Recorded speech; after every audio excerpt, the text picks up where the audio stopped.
Coming up, apologies top the agenda in Parliament today. Straight ahead, who Butler, Turner, and Rollins did not include in those apologies.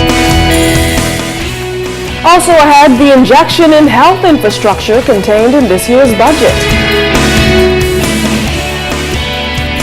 And a house fire breaks out off East Street. Ahead tonight, how you can help the victims. The National Report starts now. Now in HD.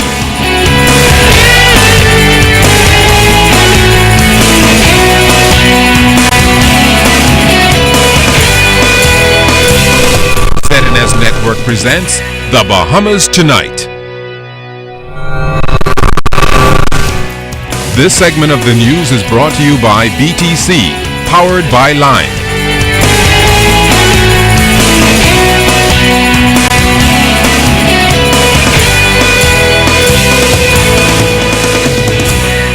Good evening, everyone. I'm Keish Latterly. And I'm Kendino Knowles. As always, it's good to have you with us.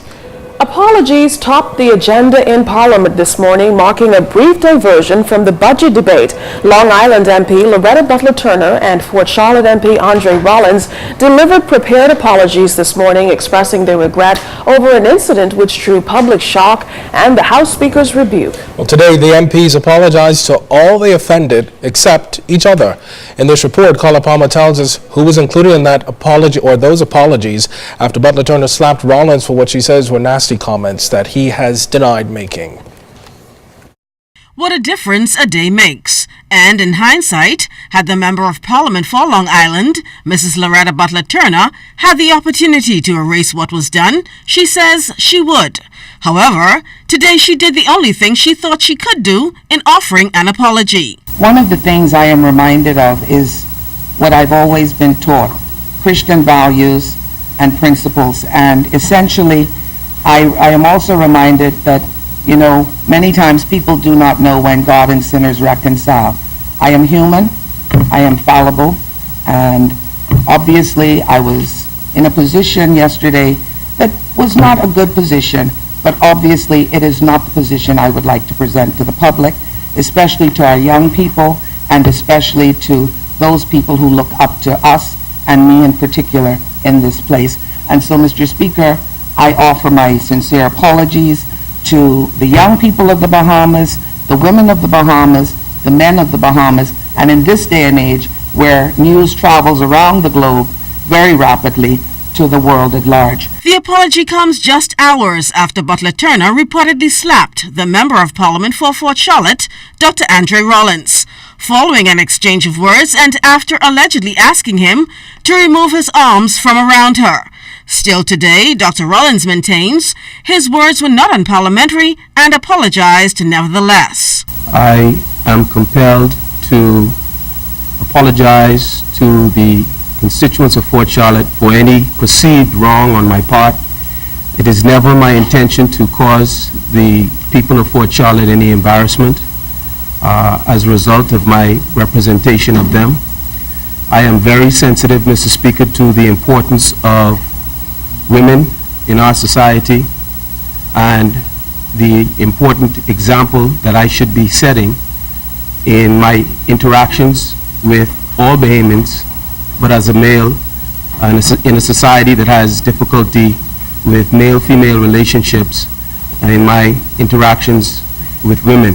I feel that it is most regrettable that it happened in the way that it did, and I will do nothing further to cause for it to distract from the very important business that is being conducted now as we debate the budget for 2013-2014. Because the altercation took place within the precincts of the House of Assembly, House Speaker, the Honorable Dr. Kendall Major, says he is satisfied that the matter has been dealt with. I thank the two members for your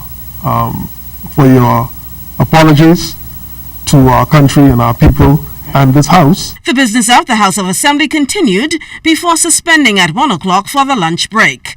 I'm Carla Palmer for ZNS Network News. Now, following yesterday's incident, House Speaker Dr. Kendall Major met with both Butler Turner and Rollins and with leaders of the government and opposition business in the House. Dr. Major told ZNS News he feels enough attention and embarrassment has been brought to both sides, and as far as he's concerned, the matter has been dealt with. Now, House Clerk Maurice Tyne says the House rules are adequate to deal with any situation that takes place in the chamber. However, yesterday's incident did not take place inside the House chamber. Mr. Tyne says he believes the Speaker took the right course of action. Way the Speaker could actually really get involved if since it didn't happen in the chamber, is if one of the persons made an official complaint to him that their privilege had been breached. Other than that, I don't want to see how the Speaker can get involved with it publicly. I do know that the Speaker had heard about the incident, and he had spoken to the persons involved, and I think they had an agreement that the matter rested right there. Well, there is more public reaction today to the slap inside Parliament. Our Janina Ferguson took to the streets to get feedback. Residents having their say on the events taking place by the House of Assembly between MP for Long Island and Deputy Leader of the Free National Movement Loretta Butler Turner and Fort Charlotte MP Dr. Andre Rollins. Butler apologized in the House this morning for slapping her colleague, and Rollins also apologized for his actions. But the public debate in many circles continued on that encounter. That's an adult. If one wanted press charges, the law makes way for that. If they could dispute, settle it, them too, that's what it's all about. They have nothing to do with the public. She's human, and despite her job, she's human first. So disrespect, it doesn't matter who gets it. Disrespect goes both ways. Now, it may have been a bad example for persons to see outside, but firstly, disrespect comes with repercussions. You as a leader, you try and kicks and punches. What do you expect the fellow on the street to do? Set an example. The F&M and the PLP need to stop smoke screening, come together on the real serious issues that are affecting this country, and let's work together. They're supposed to be head leaders, what we look up to. So if the children them see them in the House Assembly fighting, what they can do? They can fight too.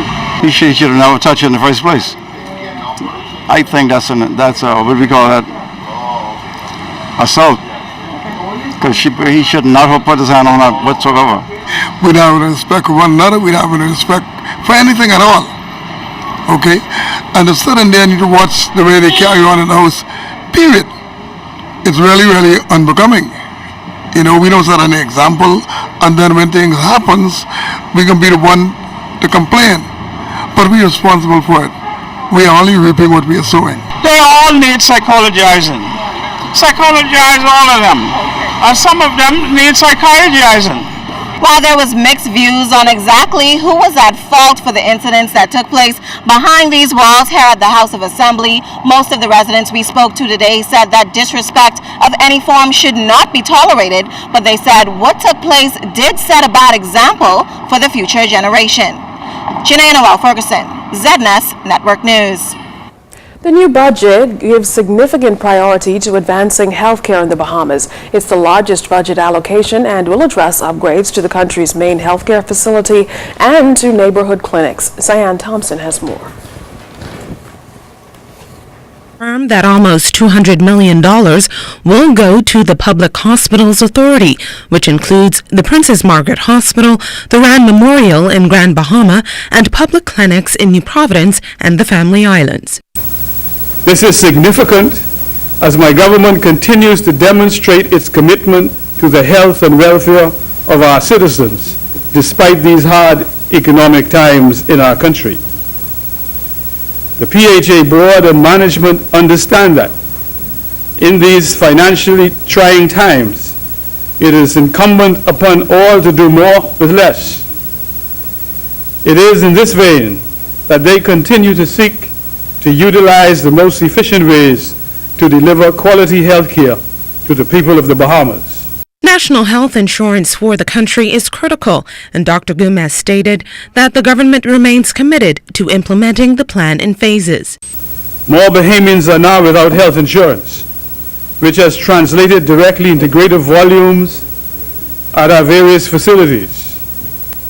As a consequence, more patients treated in the public facilities are being classified as non-paying, unemployed, or indigent patients. Dr. Gomez announced significant improvements for the Family Islands with the addition of more health care facilities.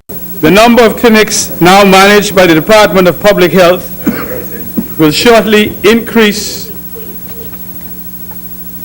with the opening of 2 community health centers, one each in Exuma and Abaco. Both are scheduled for completion in the first quarter of the new budget year. These community health centers are like mini hospitals in that they are equipped with additional facilities not usually found in our clinics, such as the operating theater, laboratory, and X-ray services. Dr. Gomez added that a doctor will be posted for the first time in the Berry Islands. For the ZNS Network News, I'm Cyan Thompson. Well, Minister of Education and Member of Parliament for Marathon, the Honorable Jerome Fitzgerald, outlined the priorities of his ministry during his contribution in the House of Assembly Wednesday night. Mr. Fitzgerald said the work of his ministry is being felt throughout the country, with millions to be spent in new schools in several Family Islands and more attention to special needs students. The minister said Bahamians can expect new dynamics in education. The expansion and improvement of preschool education.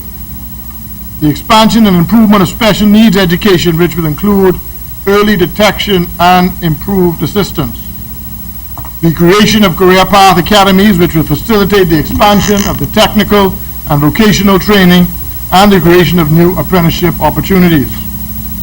Improve and expanded after-school programs. A new high school equivalency diploma, which will also set the basis for a GED program to assist Bahamians who are unable to graduate from high school.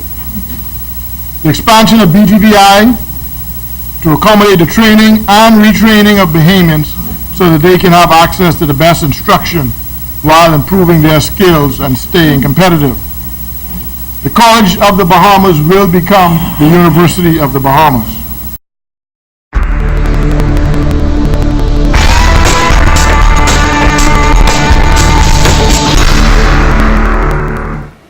In our first look at weather, that mid-level trough will continue to create unsettled weather over the northwest and central islands. But outside of our studios just now, we have mostly cloudy skies, temperature 83 degrees, your relative humidity 66%, winds out of the east-southeast at 6 knots, barometric pressure 1,016.7 millibars. That's 30.02 inches, and it is steady. But stay tuned, temperatures around the Family Islands, travel and boating forecast is still to come.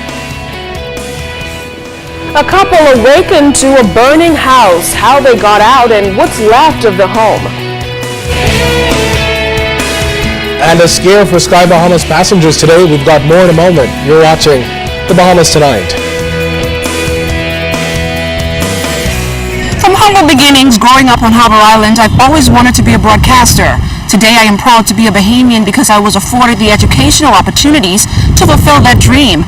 I am now making a positive contribution to my country and to the community of Harbour Island. So as we celebrate our 40th independence, Bahamas, let us continue to empower ourselves through education.